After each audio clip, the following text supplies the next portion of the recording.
Buenas tardes.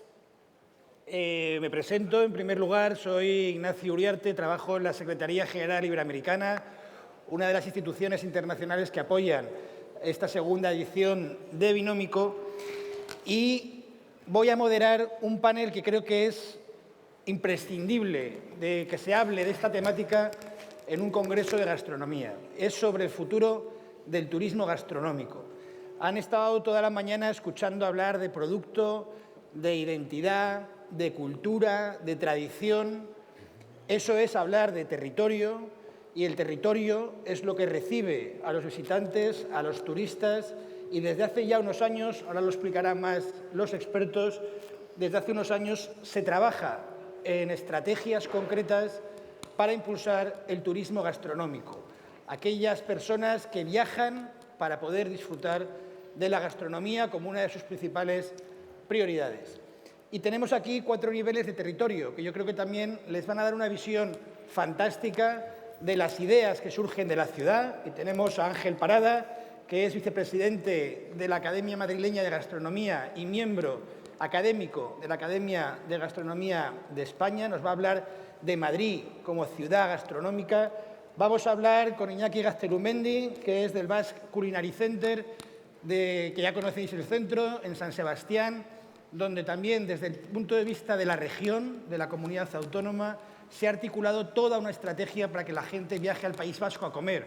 Hay restaurantes perdidos en las montañas del País Vasco, donde el turista desde muchos rincones del planeta va específicamente para poder comer en un restaurante. A Janina, nuestra viceministra de Argentina, país invitado en este congreso de Binómico, que inauguró este congreso con las autoridades, nos va a poder hablar también de las estrategias y las políticas públicas desde la marca país, desde un gobierno nacional, cómo puede impulsar también el turismo gastronómico. Y Sandra Carbao, que es la jefa de inteligencia y estrategia de la Organización Mundial del Turismo, de la OMT, que es la institución internacional que impulsa estrategias para desarrollar el turismo gastronómico, especialmente en el mundo rural, como luego va a empezar y nos va a explicar ella. Y vamos a arrancar intentando colocar qué es esto del turismo gastronómico. Entonces le he pedido a Iñaki que sea la primera persona que intervenga, que nos pueda hablar de cómo son esas estrategias que se pueden desarrollar para impulsar el turismo de la gastronomía. Iñaki, por favor. Bueno, hola de nuevo. Soy el mismo que esta mañana a las 10. Muchas gracias, Nacho, por la presentación. Primero quería hacer una queja formal, porque he visto que estaba la gente degustando el producto de la mesa anterior y nosotros hemos estado justo en este impasse en el que no hemos podido disfrutar de uno de los mejores momentos del Congreso, pero no se puede estar en todas partes. Es una buena pregunta, De hecho, no os asustéis, porque voy a decir otra vez lo del siglo XVIII-XIX y algunos es capaz de levantarse y salir corriendo, No, lo que quería poner en valor es precisamente que el concepto de turismo y gastronomía han ido siempre unidos. Es decir, es muy difícil disociar el turismo de la gastronomía, Y quería volver a ese momento porque además se da la circunstancia y la casualidad, seguramente no la casualidad, de que los dos conceptos, los dos términos, tal como los conocemos hoy, la palabra turismo y la palabra gastronomía, aparecen en el mismo momento del tiempo a finales del siglo XVIII, principios del XIX, Y básicamente porque representan, es decir, porque expresan un conjunto de cambios económicos, sociales, políticos, que se están produciendo en ese momento, Entonces, el turismo y la gastronomía han ido unidos a lo largo de estos más de 2 siglos y han ido transformándose precisamente a medida que la sociedad, la economía de su tiempo ha ido cambiando, En ese momento estábamos en un momento de extraordinaria transformación social, pasando del viejo mundo al nuevo mundo a través de los cambios en la producción industrial, la aparición de la industria, de cambios en el ámbito de la política, lo que representa la Revolución Francesa, y esto tiene consecuencias, La aparición de nuevas clases sociales, como es la burguesía, la aparición de este artefacto, que decía esta mañana del restaurante, que básicamente nace porque los cocineros que trabajaban para la nobleza se quedan sin trabajo, básicamente porque sus jefes y jefas pues, fueron degollados, o en buena parte degollados, y se convierten en emprendedores. Y a partir de ahí aparece este elemento que ha, digamos, monopolizado prácticamente el concepto de turismo y gastronomía a lo largo de los 2 últimos siglos. Y esto ha ido cambiando a lo largo desde ese momento, ¿no? Es decir, a medida que iba cambiando la sociedad, iba cambiando la forma de hacer turismo, desde ese turismo de ola de principios del siglo XIX, al turismo de masas en el siglo XX, al turismo masivo y ahora el turismo de masas o las distintas tipologías de turismo en las que vivimos hoy en día, ¿no? Y básicamente, ahora lo que nos encontramos desde hace relativamente poco tiempo en esta escala tan temporal es que la gastronomía ha ido escalando posiciones en el ámbito de la toma de decisiones de las personas que viajamos. Cada vez ha ido adquiriendo más importancia. Y, de hecho, hay una parte de la población en la que justifica sus viajes precisamente que su motivación principal es la gastronomía, ¿no? Y aquí nos encontramos con esta relación que tiene el turismo y la gastronomía más sofisticada, en la que son indisolubles porque cada vez que viajamos necesitamos comer, ¿eh? Y en función del grado de importancia que le demos en la toma de decisiones a la hora de decidir un destino, pues nos acercamos más al concepto de turismo gastronómico. El turismo gastronómico, en sentido estricto, sería aquel en el que la motivación principal a la hora de tomar una decisión de viaje es pues, elegir un restaurante en medio de las montañas de Euskadi, o bien el conocer una forma de producción artesanal del café, por ejemplo, como hemos visto, que por cierto es una ponencia, no sé si está el ponente por ahí, pero me ha encantado, o ir a conocer pues, la cultura gastronómica de la zona de Jujuy. Es decir, que quien en su toma de decisiones estos elementos, que bien sean de procesos enogastronómicos, como la producción del vino, de productos enogastronómicos, porque estás interesado en un producto concreto, o de cultura gastronómica de un territorio, bueno, pues en la medida de que este es el elemento que explica tu toma de decisión, pues nos encontramos ante el concepto de turismo gastronómico. Y después, en función del peso y la importancia que le demos a la gastronomía, pues nos encontramos pues, a un consumidor o a una consumidora que tiene una relación diferente con la cultura gastronómica del territorio. Vamos a ver cómo se lleva eso a la política pública. Vamos a arrancar por lo local, por una ciudad como Madrid. Madrid el año pasado tuvo 5 millones de visitantes en 2021, de los cuales el 60% eran visitantes nacionales, españoles, el 40% extranjeros, casi 11 millones de pernoctaciones solo el año pasado. Eso es mucha gente comiendo en Madrid, pero es verdad, y aquí Ángel yo creo que nos va a colocar la parte más polémica de la conversación, es verdad que el factor para ir a Madrid quizás no es la gastronomía, pero la gastronomía es uno de los puntales de que la gente disfrute de su experiencia turística, ¿no? ¿Cómo desde la academia, cómo trabajáis con la administración, con el ayuntamiento para poder ordenar ese tipo de ofertas? Bueno, lo primero, Nacho, como muy bien dices, yo niego la mayor. Es decir, el tema del turismo gastronómico me parece que realmente lo hacemos cuatro. No creo que haya mucha gente que esté dispuesta a viajar exclusivamente por un tema gastronómico. Y realmente cuando uno hace turismo hay tres elementos esenciales. Necesitamos un medio de transporte, un alojamiento y necesitamos comer. Entonces, para mí la gastronomía forma parte esencial del turismo. Me cuesta mucho reflejarme y referirme exclusivamente a lo que es el turismo gastronómico como la motivación exclusiva para un viaje. Es como si alguien me dice, yo solamente viajo para conocer un hotel. Claro que hay gente, pero es muy exclusivo. ¿Eso en Madrid cómo se plasma? Bueno, en Madrid realmente, como tú muy bien has dicho, hemos tenido más de 5 millones de visitantes y hay de todo. Tenemos gente que viene buscando estrellados, tenemos gente que lo que quiere conocer realmente es una cocina más tradicional, gente que se mueve por la comunidad, algo de no turismo, por supuesto, viendo algunas bodegas. Y luego tenemos muchísima gente, mucha gente joven, que lo que quieren es tener la oportunidad de comer bien cuando están haciendo un viaje para conocer una ciudad. Y ahí es donde yo creo que es la importancia del turismo gastronómico y donde intentamos movernos desde la academia. Es decir, lo que nosotros pretendemos de alguna forma es que cualquier visitante que venga a Madrid, y hay un paréntesis que también has dicho tú y es muy importante, ojo, porque cuando hablamos de turismo siempre pensamos en largas distancias y no. El turismo puede ser un turismo local perfectamente. Nosotros podemos tener gente que viene del resto de España, de gente que viene de ciudades muy cercanas o gente que te viene de Japón o de Australia. Es decir, el turismo hay que tener claro que puede ser un turismo de cercanía. Entonces, lo que es muy importante es que todos encuentren una buena oferta. Eso es lo que realmente se intenta. ¿Qué intentamos con el Ayuntamiento a nivel de Madrid y con la comunidad a nivel, por supuesto, de toda la región? Es que la gente conozca fundamentalmente lo que hay. Porque realmente la oferta es enorme. Casas de comidas, irte de tapas, restaurantes estrellados, como hemos dicho, cocina tradicional. Y un factor que a mí me parece que es fundamental en Madrid, ahora estamos para todos los gustos, todos los sabores, Yo creo que hay muy pocas ciudades que tengan tanta oferta de cocina foránea como lo tiene Madrid. Tenemos restaurantes indios, tenemos restaurantes chinos, tenemos restaurantes japoneses, tenemos restaurantes... Para que os hagáis una idea, el último mapa que hemos hecho de restaurantes iberoamericanos lo hemos tenido que limitar voluntariamente a 250 direcciones de restaurantes iberoamericanos en Madrid, porque si hubiéramos puesto todos es que ya no nos cabían en el mapa. 250. Estos 250 tienen más de 4.000 opiniones en Google y más de un 4,5% de valoración. Esto es para que os hagáis una idea de la riqueza de la oferta que podemos encontrar. Sé que estás esperando otra cosa, te dejo para la segunda ronda. Sí, venga. lo vamos a dejar para la segunda ronda porque va a ir ligado también a la visión, a la transformación urbana a través de la gastronomía. Y ahora, viceministra, nos interesa mucho que nos puedas contar también cómo es, porque parece evidente que un ayuntamiento, que un gobierno territorial puede ayudar a los restaurantes, a los cocineros, pero desde una política nacional, ¿cómo se puede impulsar para un país como Argentina, que tiene una marca gastronómica también inmensa en todo el planeta, cómo se puede hacer política pública de gastronomía y turismo gastronómico? Bien, hola, buenas tardes a todos, a todas. Primero, gracias por este panel. Y bueno, hablando de Argentina, nosotros siempre a la hora de realizar una política pública tenemos un criterio que es fundamental.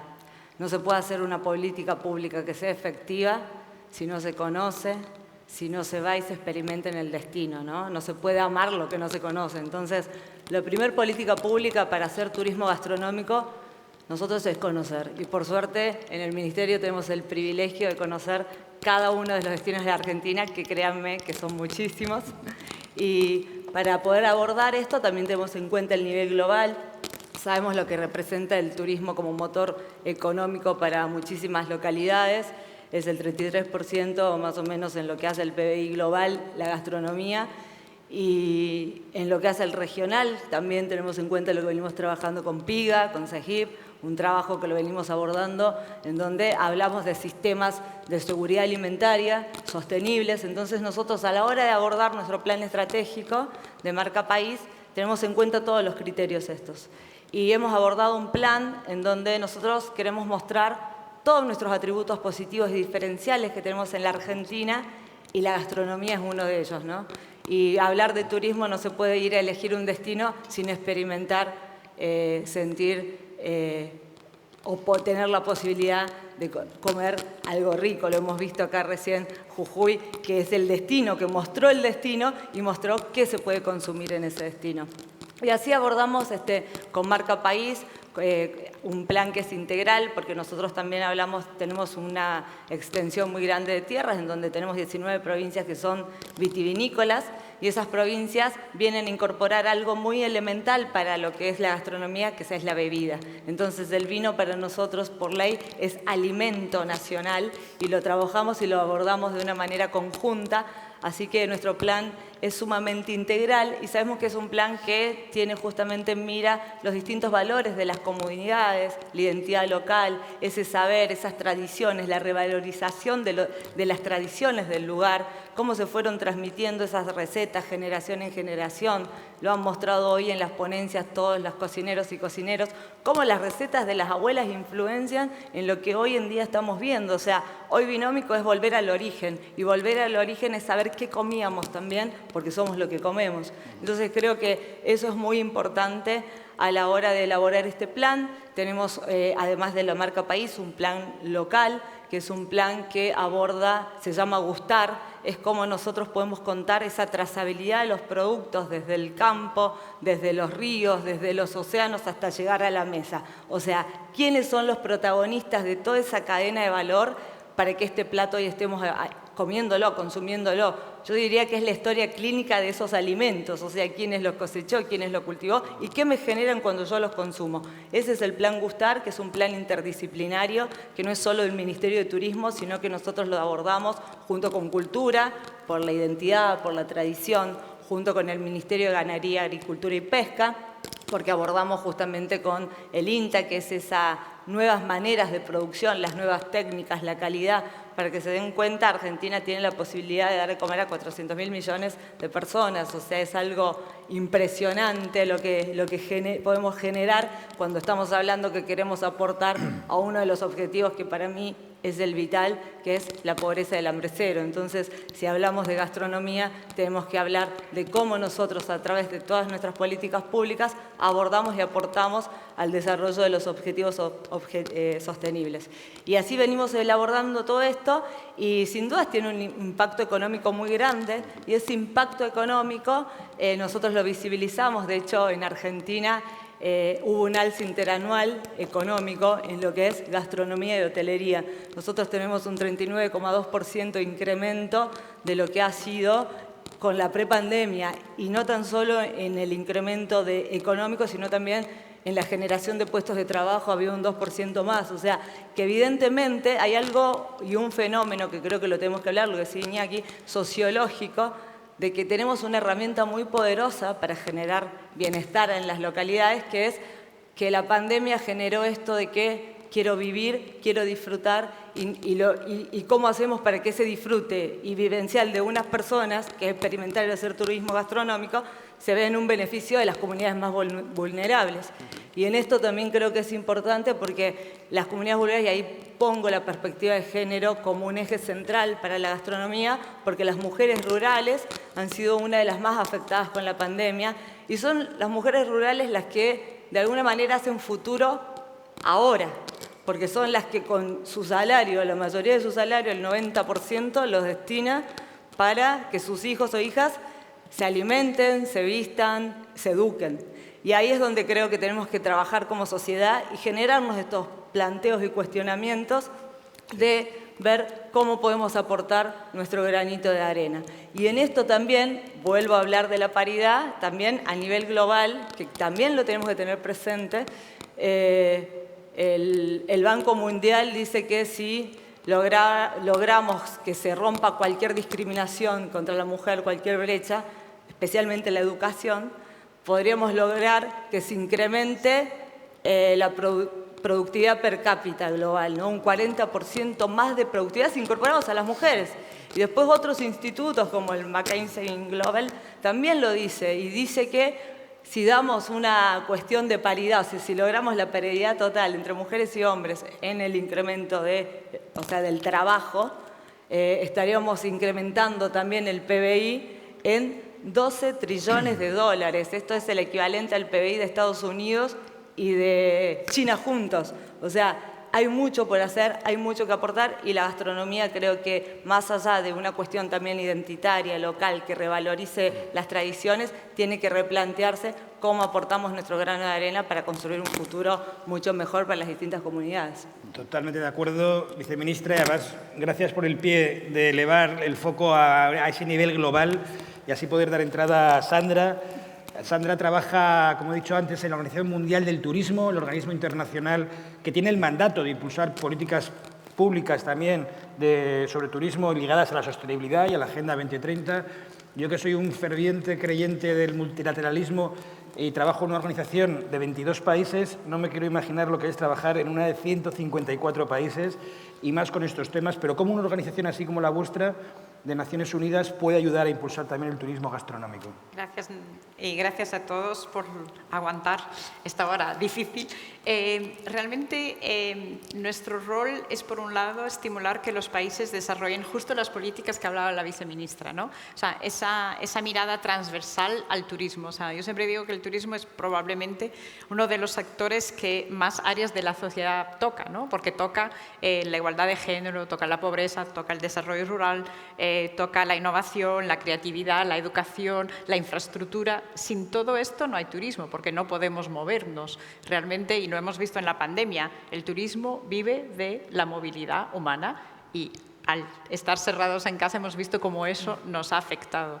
Entonces, aquí nuestro rol es exactamente esto, es trabajar con los países para fomentar esas políticas multifacetadas, donde esté la agricultura, donde esté la pesca, donde esté el Ministerio de la Igualdad, de forma que tanto turismo, y en este caso turismo y gastronomía unidos, puedan beneficiar a las comunidades, a la igualdad de género, al desarrollo sostenible. Se ha hablado mucho hoy en día del tema del desperdicio alimentario, que es cada vez más importante. Si lo pensamos en el sector turístico, es muy grande. O sea, ya no estoy hablando de los restaurantes, pero estamos hablando, por ejemplo, de las cadenas hoteleras, estamos hablando muchas veces de los resorts, y ahí hay mucho trabajo que se puede hacer para contribuir a nuestros objetivos de desarrollo sostenible, que al final es nuestro paraguas como Agencia de Naciones Unidas, y asegurarnos que los dos sectores lo que hacen es ir de la mano para esos objetivos.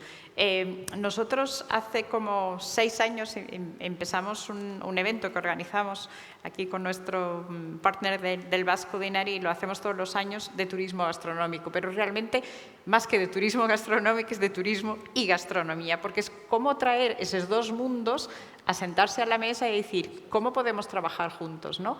Y desarrollamos juntos una guía para destinos turísticos que estén interesados en decir, yo quiero que la gastronomía sea un valor añadido de mi producto turístico y que el turismo ayuda a la vez a desarrollar la gastronomía.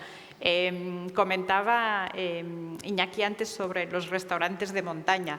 Muchas veces son viables porque hay gente que viene o de la propia comunidad o del otro lado del mundo para comer en ese restaurante, porque si no, no van a ser viables. ¿Y eso qué hace? Que se recupere producto, que se dé empleo, que se retenga población en el destino y que se pueda crear alrededor de ese restaurante una serie de otros servicios de cadena que van a crear pues esa posibilidad, ¿no? Aquí en España se habla mucho de la España vaciada. Yo pienso que gastronomía y turismo son de los factores más positivos en cambiar esa dinámica, ¿no? Entonces, básicamente, nuestro rol es eso, apoyar a los gobiernos, apoyar a los destinos, y desde hace 2 años estamos con un enfoque especial en todo lo que es esta contribución al desarrollo rural, porque pensamos que realmente el turismo puede ser un motor de crear oportunidades en territorios rurales, y no tiene que ser a una distancia muy grande. Yo siempre doy el ejemplo de Madrid, y a lo mejor es mi ignorancia, pero después de vivir 20 años en Madrid, yo no sabía que había una zona enoturística hasta la pandemia, cuando no podíamos salir de la Comunidad de Madrid.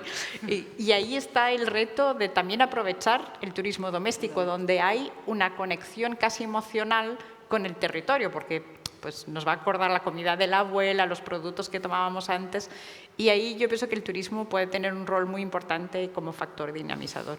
Y ahí ese rol, es verdad, lo que dice Sandra, en España desde hace unos años se habla mucho de la España vaciada, cómo poder recuperar población en zonas que están quedando despobladas. Y aquí nos contaba estos días en el Congreso que va a haber un impulso fuerte económico, ¿no?, de la Unión Europea a que los territorios puedan diseñar planes estratégicos sobre turismo y gastronomía. Cuéntanos un poco de cómo estás viviendo este momento y hacia dónde va esta tendencia. Sí, claro, nos encontramos en un momento tan complejo, ¿no?, que precisamente este tipo de proyectos son los que ahora están inspirando precisamente los cambios también en el ámbito de la financiación de proyectos europeos, ¿no? Y en estos momentos, desde el Gobierno de España, financiado con fondos europeos, de Next Generation, hay todo un programa de impulso, ¿no?, de la sostenibilidad turística, y en particular en este año un plan específico nacional de enogastronomía, que lo que pretende es precisamente es tratar de activar territorios, en particular de interior, ¿no?, zonas alejadas de los circuitos tradicionales del turismo, para conseguir también uno de los objetivos que nos hemos marcado en el sector turístico, ¿no?, que es tratar de ampliar el espacio que ocupan los turistas para tratar de reducir este fenómeno de cierta turistificación de determinadas zonas, ¿no? Es decir, ocupar más el espacio, hacerlo de forma más natural, más sostenible, más equilibrada, para que de alguna forma pues, los beneficios de esa actividad se extiendan al conjunto del territorio, ¿no? Estaba recordando ahora, cuando estaba comentando Sandra, precisamente el proyecto de un cocinero de montaña, ¿no? En el último Foro Mundial de Turismo Gastronómico llevamos a Edor Talamo, que es un cocinero excepcional, un cocinero con un éxito extraordinario, ¿no?, que tenía es decir, uno de los grandes establecimientos de pinchos en San Sebastián, y de repente decidió, él venía de una montaña, ahí en la mezcla entre Guipúzcoa y Vitoria, y decidió regresar a los orígenes y coger una casita en el pueblo de su familia, a recuperar tradiciones culinarias del entorno, trabajar con productores locales, y todo su producto es de kilómetro cero. Salió de un centro excepcional de éxito turístico como era San Sebastián y arriesgó de cierta forma su carrera, ¿no?, para situarse en medio de la nada, ¿no? en medio de la montaña. Y allí vive con sus perros, con sus vecinos, con sus vecinas, trabajando con productores locales, ha estimulado una red, una cadena de valor, ¿no? Como explicábamos esta mañana, ¿no? Es decir, al final su restaurante es viable porque tiene un conjunto de elementos en su entorno, de pequeños productores y productoras artesanales que hacen posible que él pueda abrir la cocina todos los días, ¿no? Entonces, estos esfuerzos colectivos, ¿no?, de estos territorios son fantásticos, ¿no? Y además me parece una gran idea, ¿no?, que la financiación de fondos europeos, ¿no?, vaya también en esta línea, porque de alguna forma responde también al mandato del Pacto Verde Europeo, ¿no? Estamos ahora en un proceso de transformación de nuestra economía y de nuestra sociedad. Estamos otra vez en una nueva revolución, así como la que vivimos en su momento. Ahora estamos en un proceso de cambios muy importantes. En Europa tenemos unos mandatos globales, ¿no?, eso de Naciones Unidas, todas las normativas o las orientaciones sobre cambio climático, y además nos hemos autoimpuesto, como países, un conjunto de complementos, ¿no? Toda la estrategia relacionada con del campo a la mesa, que en el fondo que responde a esta lógica del Pacto Verde Europeo. Bueno, pues aquí creo que hay unas posibilidades extraordinarias de ir mejorando, transformando nuestra sociedad y volvemos en el fondo a lo que hablamos a las 10 de la mañana, ¿no?, hablando de la importancia que tenía la gastronomía como un elemento de motor, de transformación y del cambio social, ¿no? Bueno, pues aquí ahora también tenemos financiación para facilitar ese proceso de cambio, ¿no? Parece evidente, hay un hilo conductor que va, desde luego estuvo ayer, yo creo que va a estar esta mañana, está en esta conversación, la gastronomía, el poder transformador de la gastronomía, que puede transformar también territorios y transformar ciudades. Y aquí le voy a dar el pie a Ángel para que les cuente un elemento que considero innovador en Madrid, de cómo se está reconvirtiendo para poder hacer ese turismo interurbano que decía también Ángel, de no solo comer en las zonas tradicionales de Madrid, que hay como zonas ya muy ubicadas, y deslocalizarse de esas rutas hacia otros lugares, que son los mercados, cómo los mercados se están reconvirtiendo y están transformando barrios en la ciudad, ¿no? Sí, la verdad es que el fenómeno de los mercados municipales en Madrid es algo extraordinario.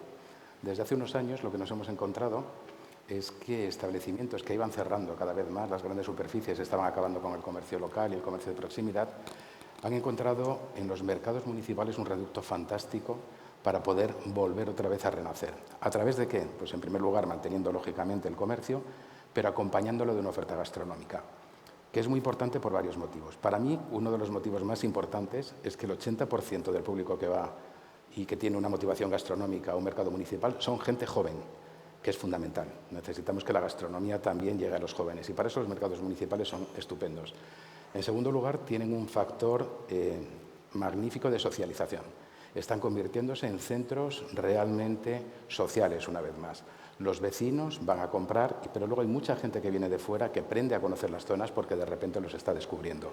Esto llega a un nivel que, por ejemplo, pues en el mercado de Vallehermoso, que quizás es el más conocido a nivel gastronómico, tú quieres ir a tomar algo a Kitchen 154 y Kitchen está lleno. Bueno, no pasa nada. Tú compras allí la comida y te vas a la Virgen, te sientas en la barra, le pides una cerveza y no tienen ningún problema entre ellos de compartir. Y todo esto rodeando a la que probablemente es el establecimiento más importante de volatería en Madrid, que es el de Higinio. Es decir, es una oferta extraordinaria, pero además tiene un componente de innovación que a mí me parece absolutamente vital, que es la parte de sostenibilidad.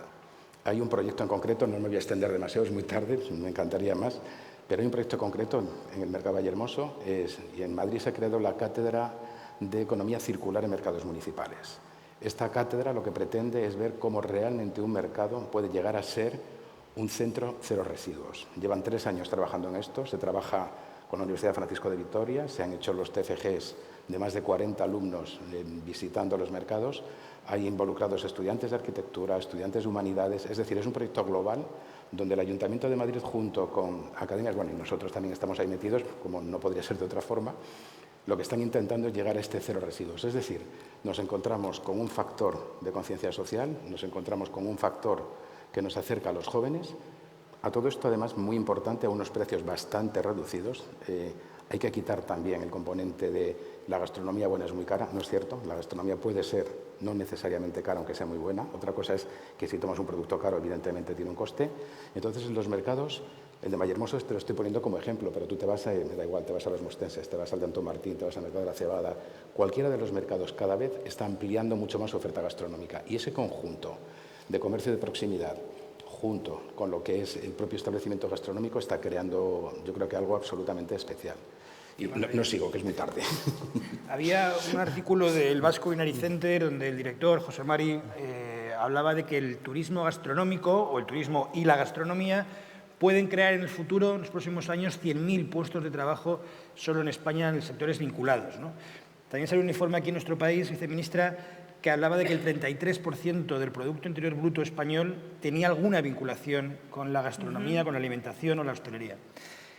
Te preguntaba antes por la coordinación de políticas públicas nacionales con más regionales y más locales, pero decías una cosa muy importante y es la coordinación entre ministerios, porque en este sector tan amplio que produce tanto intervienen muchos y distintos ministerios. Desde el Gobierno de Argentina, ¿cómo se hace esa coordinación, cómo se hace esa colaboración para empujar todos hacia el mismo sitio? Sí, esto obviamente es los consensos en todos los órdenes de la vida y las alianzas estratégicas han mostrado que es la única vía para salir adelante y para que sea productiva la salida, ¿no? Entonces, creo que eso es mucha voluntad de ambos, de todos los ministerios que conforman, y también con algo, porque también siempre está por ahí la coyuntura política, nosotros somos personas que transitamos por los ministerios, pero no tenemos la permanencia, entonces buscamos a alguien que tenga la vocación de lograr que todas estas políticas que hemos desarrollado continúen y perduren en el tiempo y puedan seguir siendo políticas públicas. Y ahí es cuando hablamos e incorporamos al sector privado, a la academia, en donde son los que avalan. También en estos acuerdos, nosotros después luego hacemos acuerdos específicos con la Cámara Argentina de Turismo, con los distintos sindicatos también, porque queremos que las cosas continúen.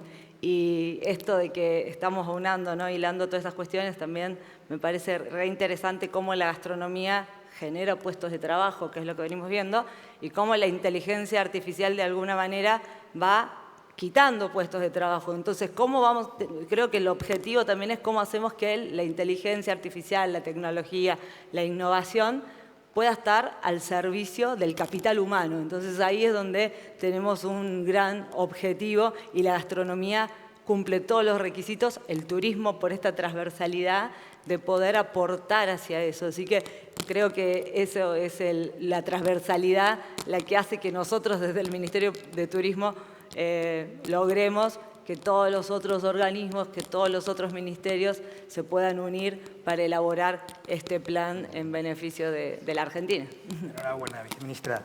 Y vamos a acabar con una reflexión que le hemos pedido a Sandra también sobre los retos. Ahora tenéis el Foro Mundial de Turismo Gastronómico junto al BASC en Japón y el año que viene en San Sebastián, ojalá que podamos asistir. Y me imagino que ahí se va a hablar también de lo que nos introducías antes, cómo la pandemia, cómo el cierre paralizó, pero también provocó innovación, desarrollos distintos, no esperados. ¿Cómo percibes los futuros retos del turismo gastronómico para los próximos años? Gracias. Yo pienso que una de las cosas que la pandemia nos enseñó es lo adaptable que el ser humano es, ¿no? Todos en casa, pero también los negocios. Yo pienso que en gastronomía, chapeau, porque realmente, o sea, crear en 2 semanas una web, la distribución, crear productos, como hemos visto hablar a Doni hoy, es muy impresionante. Y eso se queda, ¿no? Yo pienso que esa innovación, ese espíritu de emprender ante una crisis es muy positivo, o sea, con todo evidentemente la parte muy negativa que ha tenido, pero es muy positivo porque se queda en las empresas, se queda en las administraciones. Una de las cosas que hemos visto en la pandemia es el acercamiento entre diferentes administraciones, sanidad y turismo, que no han tenido otra que trabajar juntos, interior, transporte, y eso es algo que yo pienso que se quedará, o sea, esas estructuras de colaboración. Entonces, en turismo y gastronomía también. Los retos, el talento, y es uno de los temas que vamos a tocar en Nara. Hay una enorme parte del sector turístico que se ha ido a otras áreas durante la pandemia, porque pues, el sector estaba cerrado. ¿Cómo volvemos a traer al talento joven al sector de turismo y de gastronomía? Y aquí en España se ha hablado mucho, yo soy portuguesa, se habla en Portugal, se habla por toda Europa, y en todos los destinos que están abriendo se está enfrentando una crisis de mano de obra. pero tenemos que reflexionar también qué se está ofreciendo, qué equilibrio vida-trabajo existe, qué beneficios. Entonces vamos a llevar esa discusión a Nara. El otro, el empoderamiento de la mujer, que pensamos que el sector de gastronomía y turismo tiene una capacidad enorme y muchas de las chefs todavía dicen que es un mundo muy masculino.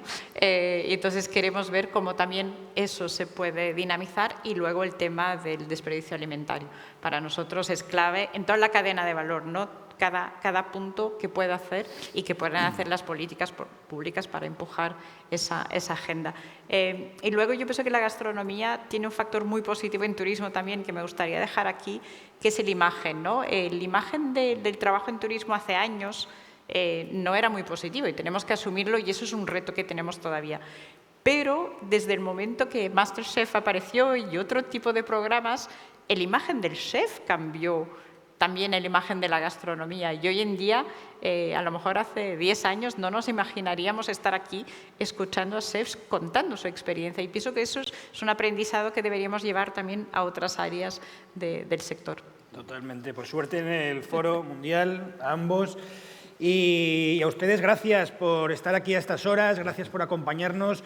Seguiremos desde distintas instituciones, gobiernos locales, nacionales, organizaciones internacionales, territorios, empujando para que la gastronomía siga cambiando la vida de las personas y mejorando este planeta. Muchas gracias de verdad por acompañarnos hasta esta hora. Gracias. Gracias.